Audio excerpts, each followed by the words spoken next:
Students, आज हम अपना नया चैप्टर शुरू करने जा रहे हैं। अब ये वाला चैप्टर तुम्हारा बहुत इंपॉर्टेंट है। चैप्टर का नाम क्या है तुम्हारा? Change in PSR। PSR stands for profit sharing ratio. तो प्रॉफिट शेयरिंग रेशो में चेंज, ये हम अपना नया चैप्टर आज करने जा रहे हैं। बहुत ही ज़्यादा इंपॉर्टेंट चैप्टर है, तो ध्यान से देखना। अरेंज ओवर देयर, लेट ना आया करो भाई, बिल्कुल यार लेट हो, 5 मिनट लेट हो, यहीं बैठ जाओ, चेयर है तो दो। सुनो ध्यान से। अब जैसे तुम, अब ये वाला जो चैप्टर है ना, इस चैप्टर के बाद कौन सा चैप्टर आता है सर? एडमिशन। ध्यान से सुनना मैं क्या बोल रहा हूँ। रिटायरमेंट और डिसोल्यूशन। अगर किसी बच्चे ने, ध्यान से समझना, एडमिशन कर लिया तो वो रिटायरमेंट और डिसोल्यूशन यूं चुटकियों में कर लेता है। अगर किसी बच्चे ने एडमिशन कर लिया ना, तो वो रिटायरमेंट एंड डिसोल्यूशन चुटकियों में कर लेता है। बिल्कुल ध्यान से, ठीक है ना। तो अब हम पढ़ रहे हैं, एडमिशन करने के लिए जरूरी होता है चेंज इन PSR करना। तो इसके अंदर हम डिफरेंट टॉपिक्स पढ़ेंगे, जो टॉपिक तुम्हें एडमिशन चैप्टर करने में मदद करेंगे। जैसे एडमिशन में एक फुल फ्लैज क्वेश्चन करना है, तो उसके छोटे छोटे पार्ट हम यहाँ पे करना सीखेंगे। तो मैं साथ साथ सिखाऊंगा कि ये चीज़ हम क्यों निकाल रहे हैं। हम साथ साथ सीखेंगे। जैसे कोई टॉपिक आया तो मैं तभी सिखाऊंगा कि ये वाली चीज़ हम क्यों निकाल रहे हैं, ठीक है। तो सबसे पहला टॉपिक हमारा आता है सैक्रिफाइसिंग या गेनिंग रेशो। सबसे पहला टॉपिक क्या आता है हमारा? सैक्रिफाइसिंग या गेनिंग रेशो। ये हम क्यों निकालते हैं सैक्रिफाइसिंग और गेनिंग रेशो? तो अभी जब तुम एडमिशन करोगे या रिटायरमेंट करोगे तो कुछ चीज़ें ऐसी आएंगी जो सैक्रिफाइसिंग या गेनिंग रेशो के अंदर डिस्ट्रीब्यूट करनी होती है। समझ गए बात? तो उस चीज़ को डिस्ट्रीब्यूट करने के लिए तो पहले हमें सैक्रिफाइसिंग रेशो निकालना आना चाहिए ना। तो ये हम वो सीख रहे हैं, इसलिए कि सैक्रिफाइस करा रेशो क्या बनेगा उसका। समझ के बाद मैंने क्या बोला? ये कुछ चीज़ें डिस्ट्रीब्यूट करनी होती है हमें। जैसे for example new goodwill distribute करनी होती है हमें सैक्रिफाइसिंग रेशो में। अभी हम सीखेंगे धीरे धीरे स्टेप बाय स्टेप। समझ के बात ये वाली? तो अब सैक्रिफाइसिंग का फॉर्मूला क्या होता है? देखो, याद अकाउंट्स में इतना कुछ नहीं करना होता। मैं तुम्हें नोट्स की फोटो भेज दूंगा, वो नोट्स में सारे फॉर्मूले लिखे हुए हैं। तो अभी समझो ध्यान से। मान लो तुम्हारे पास पहले 50 रुपए थे। कितने रुपए थे? 50। अब तुम्हारे पास ये कितना हो गया? ओल्ड तुम्हारे पास कितने थे? 50। न्यू तुम्हारे पास कितने हैं? 40। तो तुमने सैक्रिफाइस करा कि गेन करा? ध्यान से देखो बेटा राघव, तुम्हारे पास पहले 50 रुपए थे, अब 40 रुपए हैं। तो तुमने सैक्रिफाइस करा कि गेन करा? सैक्रिफाइस करा।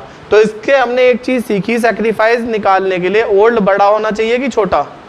बड़ा। तो सैक्रिफाइसिंग का फॉर्मूला क्या बन गया? सैक्रिफाइस रेशो का फॉर्मूला बन गया old ratio minus new ratio.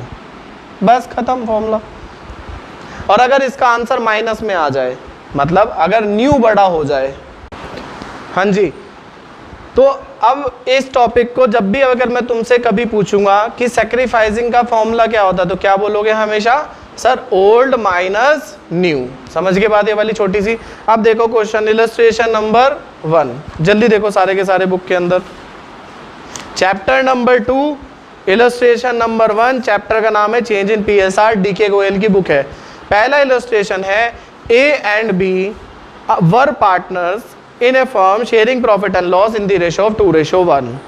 तो ये A और B का रेशो क्या दे दिया इसने? A/B is equal to 2:1 with effect from 1 अप्रैल 2023। 1 अप्रैल 2023 के बाद they agreed to share profit and loss equally. तो अब क्या हो गया? रेशो A/B अब कितना हो गया? इक्वल, मतलब 1:1। ये तो था ओल्ड, ये है न्यू। सही बात बिल्कुल। आगे calculate the individual partners gain और sacrificing due to change in ratio. ये MCQ में भी आते हैं क्वेश्चन कि सैक्रिफाइस या गेनिंग रेशो निकालो, तो निकाल दो। हमेशा एक ही फॉर्मूला लगाओगे, किसका? सैक्रिफाइसिंग रेशो का। कौन सा फॉर्मूला लगाओगे? और फॉर्मूला क्या है वो? Old minus new. तो लगा दो जी। सैक्रिफाइसिंग रेशो किसका पहले निकालता हूं मैं? A का। A का ओल्ड कितना है? इधर देखो, इधर देखो। ए का ओल्ड कितना है, ये 2, लो जी 2 अपॉन ये क्या है दोनों का टोटल 3, 2/3 माइनस 1/, न्यू कितना है बोलो 2, 1/2।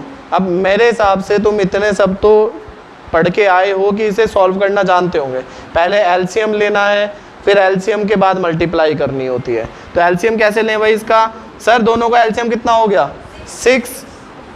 अब इसकी मल्टीप्लाई इससे कर दो, इसकी मल्टीप्लाई इससे कर दो, तो 2 दूनी 4, 3 एकम 3, कितना हो गया 1/6। ये माइनस में आएगा प्लस में आएगा, प्लस में भाई 4 बड़ा होता है 3, 4 बड़ा होता है तो प्लस में आएगा। तो ये क्या फॉर्मूला बन गया सेक्रीफाइस का।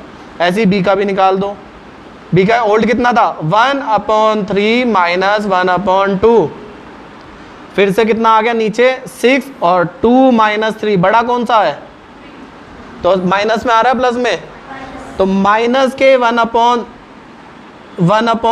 तो ये क्या हो गया हमारा गेन। समझ गए बात, ये वाली निकल गया, इजी था बिल्कुल। सर इतने आसान अगर क्वेश्चन आने लग गए एक एक नंबर में तो हम तो टॉप कर जाएंगे। तो भाई सच्चाई यही है बोर्ड के एग्ज़ाम की, बोर्ड के एग्ज़ाम आता ही इजी है। प्रॉब्लम क्या होती है, प्रॉब्लम ये है बहुत बच्चों की, पहली प्रॉब्लम बच्चा अपना सिलेबस अक्टूबर नवंबर तक खींच के रखता है तो रिवीजन का टाइम नहीं मिलता, तो इतने सारे कंसेप्ट हो जाते हैं, बच्चा सारे कंसेप्ट में मैशअप हो जाता है। समझ गए बात, एक बार के रिवीजन से काम नहीं चलता, देखो सच्चाई है ये वाली। दूसरी प्रॉब्लम क्या आती है, बच्चा पढ़ता ही नहीं, बच्चा इतना कैजुअली लेके चलता है पढ़ाई को, इतना कैजुअली लेके चलता है पढ़ाई को, मज़े में चल रहा है, कोई नहीं, चल ठीक है जो हो रहा, ना होमवर्क करना, ना ट्यूशन लगानी, ना घर पे पढ़ना, ना ऑनलाइन यूट्यूब पे देखना, कुछ नहीं। फिर कहता है सर पेपर बड़ा हार्ड, अरे पेपर इजी था, तू पढ़ा हुआ कम था। समझ रहे हो। सेकंड वाला देखो सर, इसे भी देखना क्या है, सेम ही तो चीज़ें, यहाँ 3 पार्टनर हो गए ए बी सी, और दूसरा भी नया दे दिया 2 2 1, तो फिर से गेनिंग सैक्रिफाइसिंग निकाल दो। क्या निकाल दोगे, मैं निकाल के दिखाऊं, बताओ निकाल दोगे कि मैं निकाल के दिखाऊं, निकाल दोगे, ठीक है जी। अब ये वाली वीडियो मैं यहीं तक रखता हूँ, मैं दोबारा बंद करके दोबारा प्ले करो।